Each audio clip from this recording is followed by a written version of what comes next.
Montana Territory, June 1878. The wagon tipped on the edge of a dry creek bed, its back wheel catching a rock as the slope gave way, and Theodora Belleman felt the world lurch beneath her feet. She grabbed for the edge of the bench, but her fingers slipped on sun-warmed wood. The wagon groaned, the canvas top flapping loose from its ties, and the next thing she knew, she was falling down into dust, heat, and panic. Her shoulder slammed the ground. She rolled hard, dirt scraping her temple, the wind knocked from her chest. The horses shrieked and reared, the wagon creaking as it leaned further, then buckled fully to one side with a crash. "Theodora?" A boy's voice cried out. She tried to rise, but stars burst across her vision.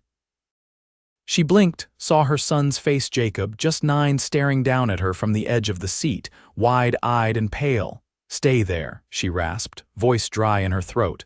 But Jacob wasn't alone. Beside him, her 5-year-old daughter, June, clutched the bench with both hands, face streaked with dust and fear.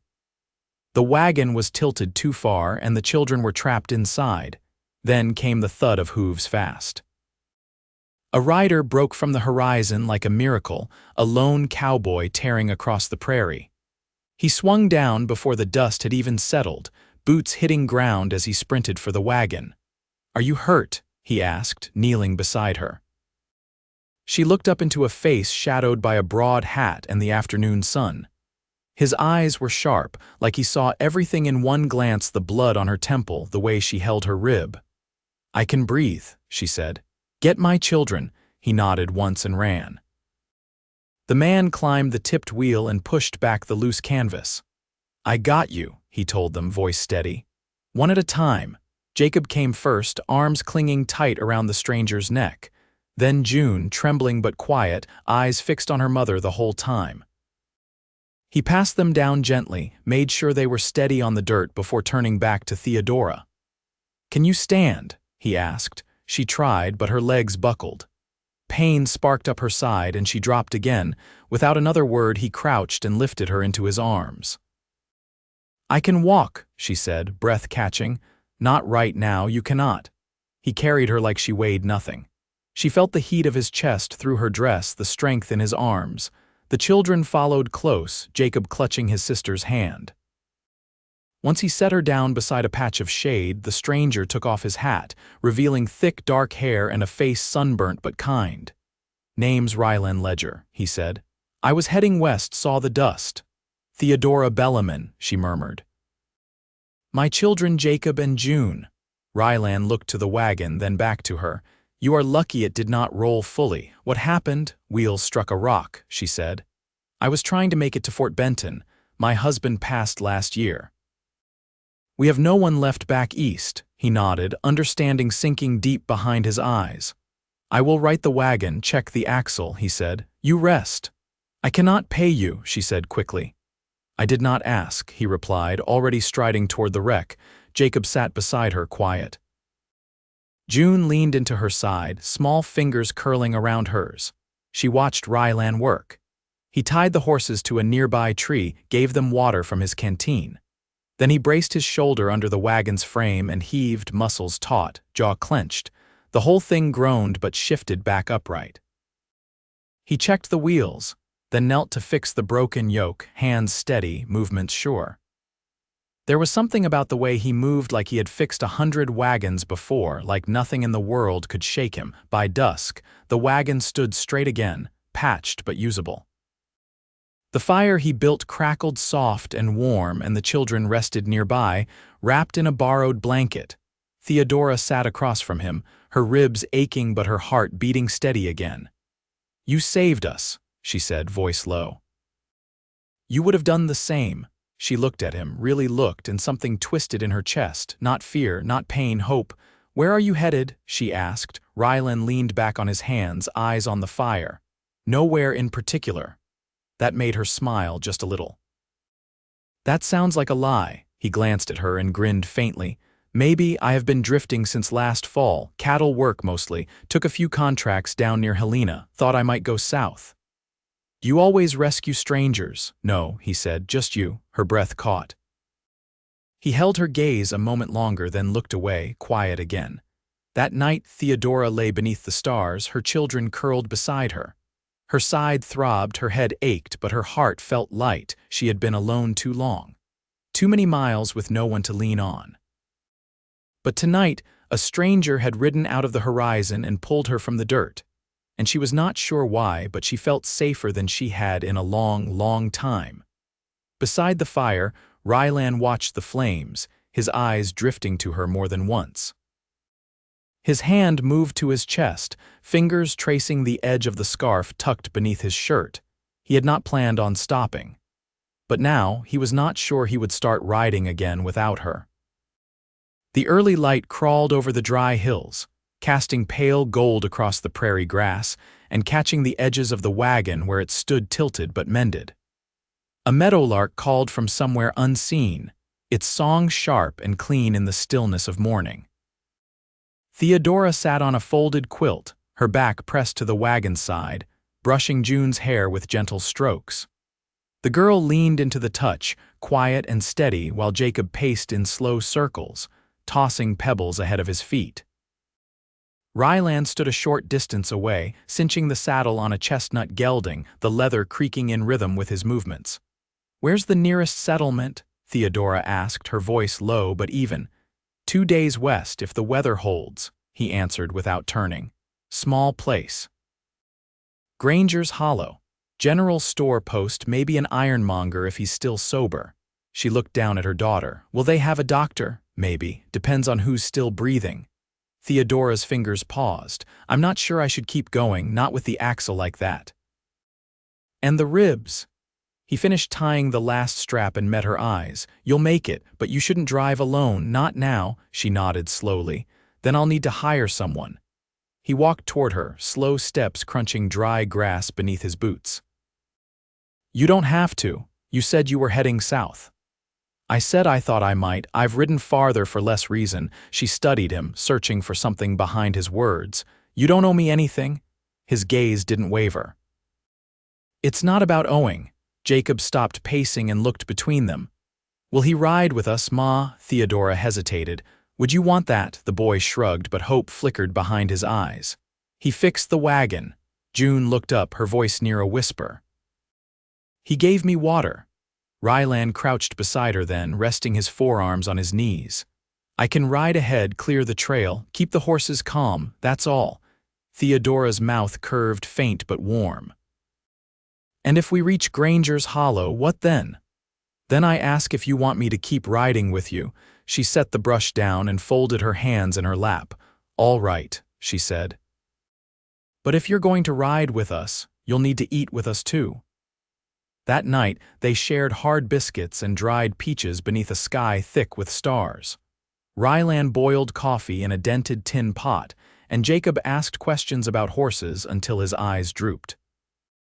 June fell asleep with her head on Theodora's knee, and the fire popped soft and steady between them. "You ever lived in one place?" she asked, once the children were asleep. He tapped ash from a twig into the fire. "Once. Long time ago. My father ran cattle near Miles City. Land dried up after the third drought. He rode west and didn't come back. You were young, old enough to remember him sober, young enough to still miss him." She looked toward the wagon. "I was 16 when I married. He was kind, not always easy but kind." He didn't ask how long they had. "He didn't need to." "I never thought I'd be hauling a wagon across this country alone," she said. "You're not alone now." He didn't say it like a promise. He said it like a fact, certain and quiet. She turned her head then, looked at him fully. The fire lit the edge of his jaw, the crease near his mouth when he wasn't smiling but almost. Something in her chest pulled taut. "You sure you want to keep walking beside us?" He leaned back on one hand, eyes steady on hers. "I wouldn't be here if I didn't." The fire cracked between them, the only sound for a long moment. Then she said, "Tomorrow we'll break camp before sunup. The axle won't hold if we hit ruts in the heat." He nodded once. "I'll ride ahead and mark the dry gullies." She reached for a blanket, tucking it around June's shoulders. "You sleep close tonight. I don't trust the wind." He didn't answer, just moved his saddle roll near enough to catch trouble first if it came. Not too close, not presuming. but near enough that she could hear the even rhythm of his breath once he lay back, arms folded behind his head. And though the prairie wind whispered through the grass and coyotes called far off in the distance, Theodora felt no fear. She lay beside her children, eyes on the stars, and the thought came quiet but sure he had ridden in like a stranger. But already he did not feel like one. By the third morning, the land began to change. The hills spread wider, gentler, with fewer trees and more wind. Sagebrush dusted the slopes in dull green tufts, and the sky stretched so far and pale it looked like it might crack. The air carried a dry hush that set Theodora's nerves on edge, though she couldn't say why. She kept her hands on the reins, her side still sore but manageable. Rylan rode ahead again, keeping the gelding at a steady pace, his eyes always scanning the horizon. He didn't talk much during the day, but when he did, it was to point out dry signs in the earth or places where water once ran. Jacob rode beside the wagon now and then, bouncing in the saddle of a tired old mule Rylan had traded for that morning at a trapper's camp. Theodora hadn't asked what he gave in return, and Rylan hadn't offered. That evening they stopped by a shallow draw where cottonwoods leaned over a trickle of water. The children gathered sticks, and Rylan dug the fire pit deeper while Theodora checked the wagon bed, counting the flour sacks weighed in her hands. "Enough for maybe 5 more days," she said, more to herself than anyone else. "You'll want to stretch it longer," Rylan said, squatting by the fire. "Granger's Hollow might not be stocked this season." She set the sack down and drew her shawl tighter. "You've been through there before then?" "Twice. Once in a wet year, once in a hard one." "Which was last year," he stirred the coals with a flat stick. "Hard." Theodora watched him a moment, then sat on the log across from him. The children were off chasing fireflies, their laughter small and bright. "You've seen a good bit of this land," she said, "more than I meant to." "Ever think of settling?" she asked, the question slipping out before she could weigh it. He didn't look up. "I've thought of it." "Thought hard once." She waited, but he said nothing more. After a moment, she bent and reached for the coffee tin. "I can warm what's left," she offered. "I'll do it," he said, taking it from her hands, standing. "You sit." When he returned, they sat in silence, passing the tin between them, the firelight painting deep lines in the dust and wind across their faces. "You want to know why I'm out here?" she said at last. He didn't answer, just watched her, letting her speak if she chose. "My husband died of the lung fever last October. He was a smith back near Topeka. We had a house, a small one but solid. After he passed, his brother came to sort the estate." Her voice darkened.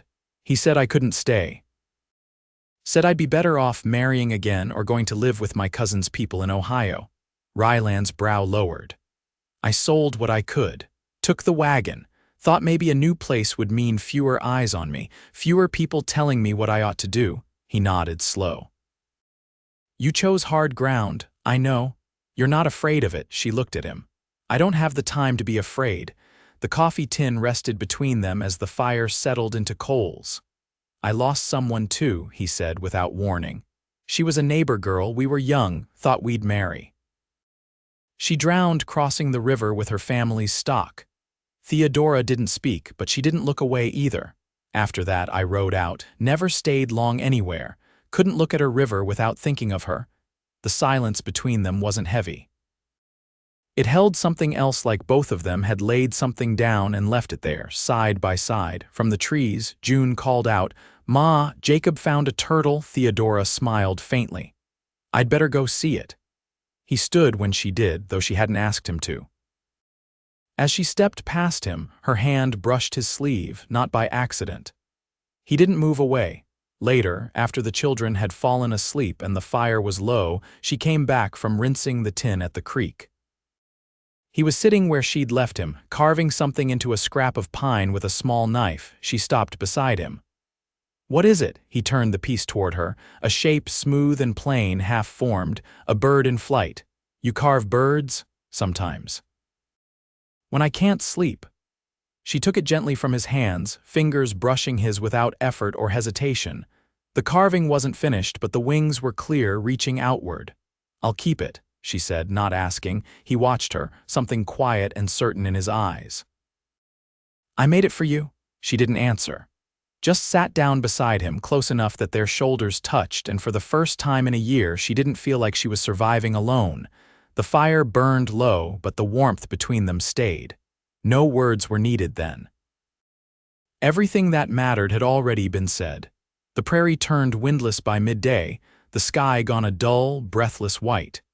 Heat pressed down like a thick wool blanket, and the horses moved slower, their flanks darkened with sweat. Theodora shaded her eyes and scanned the line of hills ahead, where land rose uneven and sparse. They'd passed a rusted fence line that morning, barbed wire sagging between posts carved with old notches. Homestead land, maybe long abandoned. She had not spoken much since breakfast, her ribs pulling with every jolt of the wagon.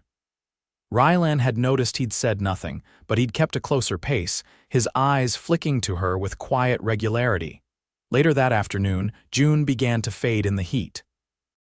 Her cheeks flushed deep and she slumped against Theodora's side, limbs heavy.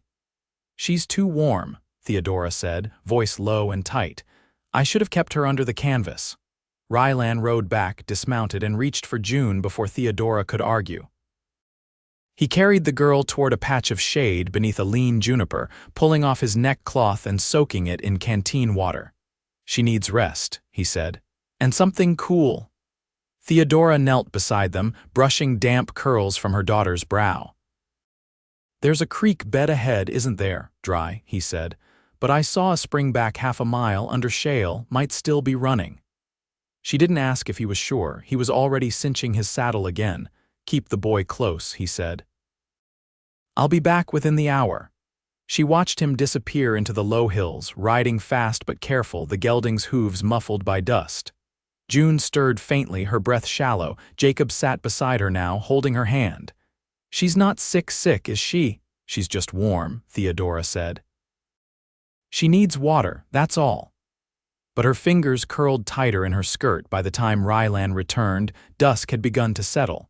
He carried a half-filled canvas sack slung over his shoulder, shoulders streaked with shale dust, his sleeves wet to the elbows. Without a word, he knelt beside June and pressed the soaked cloth to her neck, her wrists, the backs of her knees.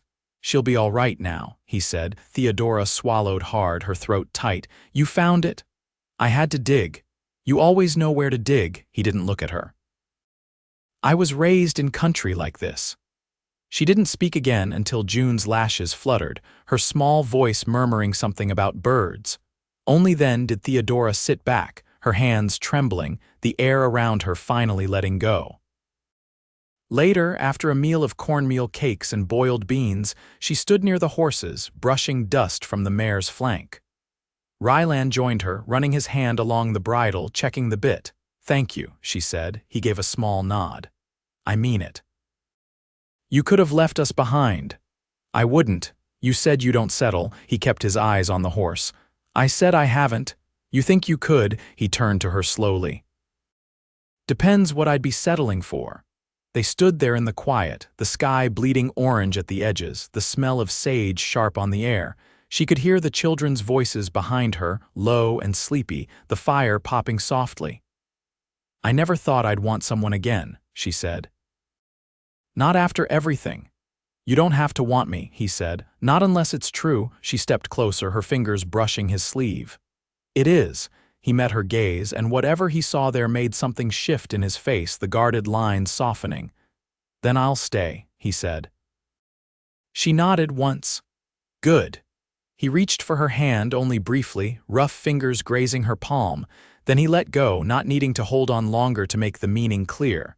They walked back to camp side by side, the first stars flickering above them. No promises spoken, none needed. They had already begun to build something quiet, steady, and real. Something that would last.